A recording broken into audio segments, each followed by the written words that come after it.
ఈ యాక్టివిటీ ఏమైందంటే finding the object distance and image distance and calculate the focal length.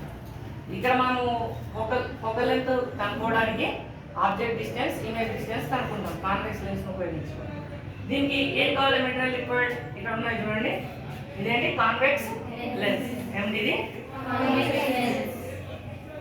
We stand candle measuring scale. ఇది screen ఇది perfect గా పనిచేస్తే దీన్ని వాడడం, లేకపోతే పేపర్తో కూడా చూసుకోవచ్చు మనం రైట్. అయితే ఇప్పుడు మనం స్టార్ట్ చేద్దాం. ప్రతిసారి మనం ఏం చేస్తామంటే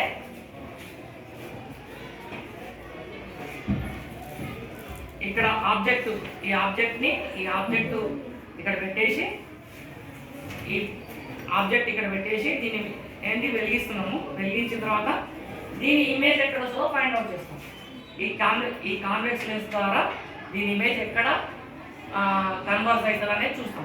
కన్వర్జ్ అయిన తర్వాత ఆ కన్వర్జ్ అయిన ఇమేజ్ని చూసి షార్ప్ ఇమేజ్ చూసిన తర్వాత ఆ షార్ప్ ఇమేజ్ డిస్టెన్స్ని ఏమంటాం అంటే ఇమేజ్ డిస్టెన్స్ అంటాం. ఇమేజ్ డిస్టెన్స్ని మనం ఏం చేస్తాము, వి అనే అక్షరంతో ఆబ్జెక్ట్ డిస్టెన్స్ని యూ అనే అక్షరంతో చూపిస్తాం. కాబట్టి ఆబ్జెక్ట్ డిస్టెన్స్ ఇక్కడ రాస్తాము, ఇమేజ్ డిస్టెన్స్ ఇక్కడ రాస్తాము. అట్లా ఒక 5 తీసుకుంటాం. ఆబ్జెక్ట్ డిస్టెన్స్ని ఇమేజ్ డిస్టెన్స్ 5 టైమ్స్ తీసుకుంటాం.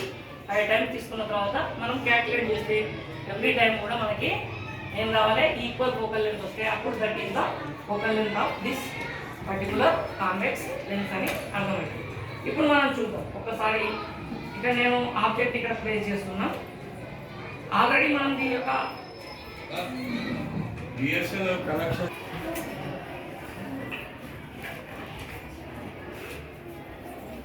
ఇక్కడ చూడండి ఇమేజ్ చూద్దాం. ఇక్కడ ఇమేజ్ ఎక్కడ వస్తుందో చూద్దాము.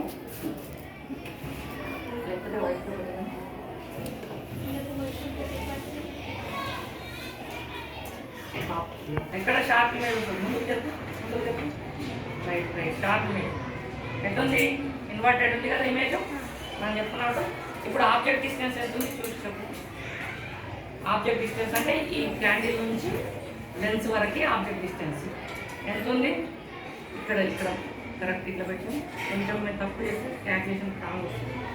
9 ఎంత ఉంది ఆబ్జెక్ట్ డిస్టెన్స్? 9 ఉంది. ఇక్కడ నోట్ డౌన్ చేసుకోవచ్చు. 9. ఇమేజ్ డిస్టెన్స్ ఎంత ఉంది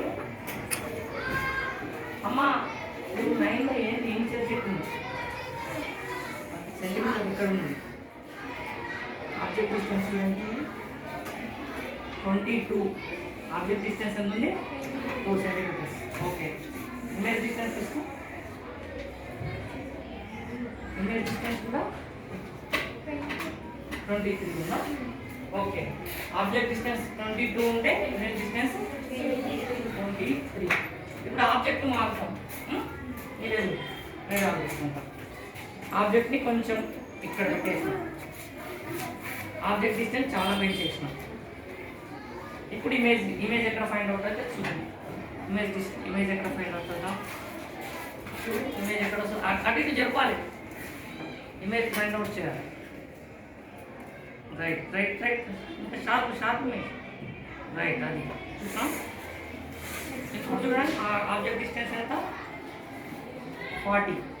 ఆబ్జెక్ట్ డిస్టెన్స్ ఎంత? 40. ఆబ్జెక్ట్ డిస్టెన్స్ 40 అయితే ఇమేజ్ డిస్టెన్స్ ఎంత వచ్చింది? ఇమేజ్ డిస్టెన్స్ ఎంత వచ్చిందా? 18. ఇమేజ్ డిస్టెన్స్ ఎంత వచ్చింది? 18. టెస్టింగ్ ఇప్పుడు నేను మారుస్తాను మళ్ళీ.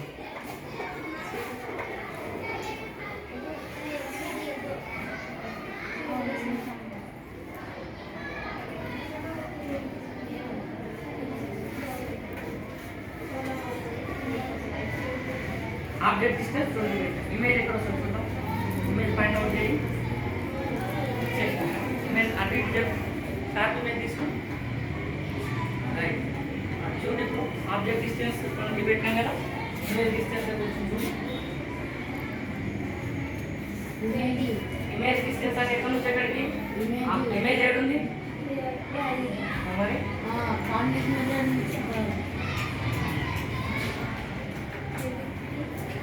Where is the 20 వచ్చింది. ఇమేజ్ డిస్టెన్స్ కూడా 20. ఆబ్జెక్ట్ డిస్టెన్స్ 20 అయితే ఇమేజ్ డిస్టెన్స్ కూడా 20.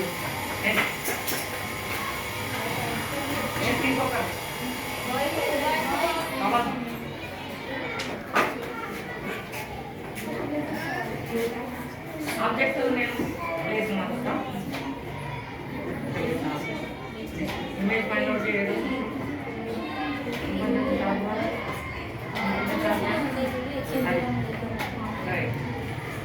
ఆబ్జెక్ట్ డిస్టెన్స్ ఫైండ్ అవుట్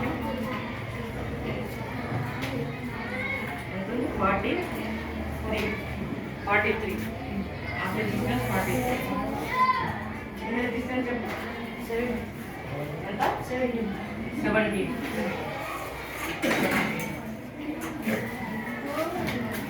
ఇంకెవరన్నా వస్తారా? Okay. Object distance image distance వచ్చినాయి కదా. ప్రతిసారి ఆబ్జెక్ట్ డిస్టెన్స్ ఇమేజ్ డిస్టెన్స్ తోని F = UV/U+V ఫార్ములాలో పెడితే మనకి ఒకసారి 10.19 వచ్చింది, ఒకసారి 10 వచ్చింది, ఒకసారి 11.42 వచ్చింది, 11.12. ఇది ఎక్కువసార్లు రిపీట్ అయింది ఏంటంటే 10 కాబట్టి మనము డైరెక్ట్ కనుక్కున్నది ప్యారలల్ రేస్తో కూడా కనుక్కున్నది 10 కాబట్టి ఈ ఫోకల్ లెంత్ ఏంటంటే 10 సెంటీమీటర్స్. అంటే మనకి ఇది కొంచెం ఎర్రర్స్ వస్తుంటాయి మెజర్మెంట్ తీసుకునేటప్పుడు, దాని ద్వారా కొంచెం డిఫరెన్సెస్ వస్తుంటాయి. మనం దీని ఫోకల్ లెంత్ ఏమని చెప్పవచ్చు ఇప్పుడు 10 సెంటీమీటర్స్. అంటే ప్యారలల్ రేస్ వస్తే దీనికి 10 సెంటీమీటర్స్ దూరంలో ఇది కేంద్రీకరిస్తుంది. రేస్ ఇందాక మనం చూస్తాం అక్కడ ఉన్నటువంటి ప్యారలల్ రేస్ని ఇక్కడ ఇట్లా పెట్టాం కదా, వచ్చింది కదా ఇప్పుడు